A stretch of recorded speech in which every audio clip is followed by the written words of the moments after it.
আসসালামু আলাইকুম। কেমন আছেন সবাই? আশা করি সবাই অনেক বেশি ভালো আছেন। সবসময় তো আমার হাতের রান্নাই আপনারা দেখেন। আজকে রান্নাটা আমার হাতে না, আমার হাজবেন্ডের রান্না।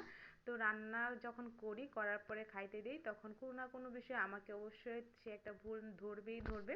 মানে তার প্যানপ্যানানি কোনো না কোনো বিষয় একটা থাকবে রান্নার বিষয়ে। তো আজকে ভাবলাম গরুর মাংসটা তার হাত দিয়েই রান্না করি, দেখি একটু প্যানপ্যানানি কমে নাকি।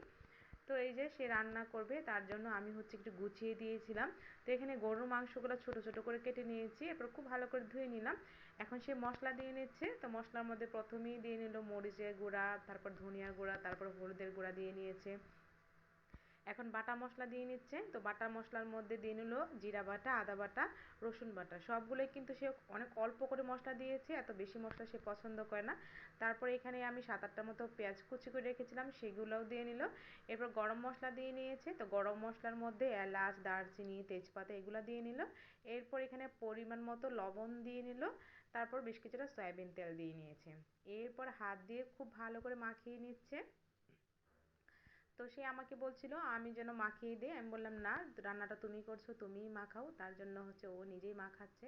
প্রথমে হাত দিয়ে মাখাতে চাইছিল না, পরে বললাম যে হাত দিয়ে মাখালে অনেক বেশি মজা হবে। তার জন্য সে হাত দিয়ে মাখিয়ে নিচ্ছে। তো হাত দিয়ে ভালো করে মাখিয়ে নিচ্ছে।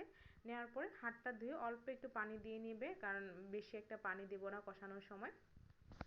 তো অল্প একটু পানি দিয়ে নিল, আর পানি দিতেই চাইছিল না, তারপরে আমি জোর করে অল্প একটু পানি দিয়ে নিলাম। এখন রান্নাটা বসিয়ে দিলাম। তো গরুর মাংসের মধ্যে আস্ত রসুন দিলে কিন্তু খেতে অনেক বেশি মজা লাগে। তো আমার জামাইটা পছন্দ করে না। তো আমি হচ্ছে আমার জন্য 3টা রসুন দিয়ে নিলাম। এরপর খুব ভালো করে রান্না করে নেব, আর মাঝে মাঝে একটু নেড়ে চেড়ে দেবো, কারণ নিচে লেগে যাবে। তো এখানে পানি আমি খুবই অল্প দিয়েছিলাম, তারপরেও কিন্তু গরুর মাংস থেকে অনেকটা পরিমাণে পানি উঠেছে। তো একটু নেড়ে চেড়ে দিয়েছি, আবারও ঢাকনা দিয়ে ঢেকে দিব। তো মাংসটা কিন্তু খুব ভালো করে কষানো হয়ে গেছে, আর মাংসটা কিন্তু প্রায় সেদ্ধ হয়ে গেছে। তো আমার হাজব্যান্ড বলছিল যে ওকে যেন কয়েক টুকরা মাংস দিই, ও দেখবে কেমন লাগে। তো আমিও হচ্ছে মাংসটা যখন কষানো হয়েছে, তখন আমি এখান থেকে হচ্ছে 4-5 টুকরা মাংস একটা বাটির মধ্যে উঠিয়ে তাকে হচ্ছে দিয়ে এসেছিলাম খাওয়ার জন্য। তো না খেয়ে বলছে অনেকটাই মজা হয়েছে। তো রান্নাটা আসলে মাখানো পর্যন্ত তার কাজ ছিল, বাদ বাকি কাজ কিন্তু নাড়াচাড়া সবই আমার কাজ ছিল। তো মাংসটা কষা নেওয়ার পর আমি এখানে ঝোল দিয়ে নিলাম, একটু ঝোল ঝোল রান্না করব।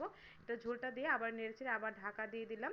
এরপর যখন বলক উঠে যাবে, তখন এখানে আমি 10-12টার মতো কাঁচামরিচ দিয়ে নেব, আর কাঁচামরিচ দিলে খুব সুন্দর একটা কিন্তু ফ্লেভার পাওয়া যায়। তো কাঁচামরিচটা দিয়ে আবার একটু ভালো করে নেড়েচেড়ে ঢাকা দিয়ে দেব।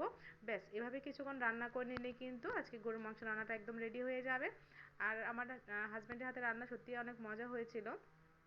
তো সবসময় আমার হাতে রান্না খায়, তো আজকে বললো না, নিজের রান্না খেয়ে নিজে অনেক বেশি প্রশংসা করলো, বললো নাকি অনেক বেশি মজা হয়েছে। আর রসুনগুলো আলাদা করে নিচ্ছে, কারণ রসুনগুলো ও খাবে না। তো ভিডিওটা কেমন লেগেছে প্লিজ সবাই কমেন্ট করে জানাবেন। আল্লাহ হাফেজ।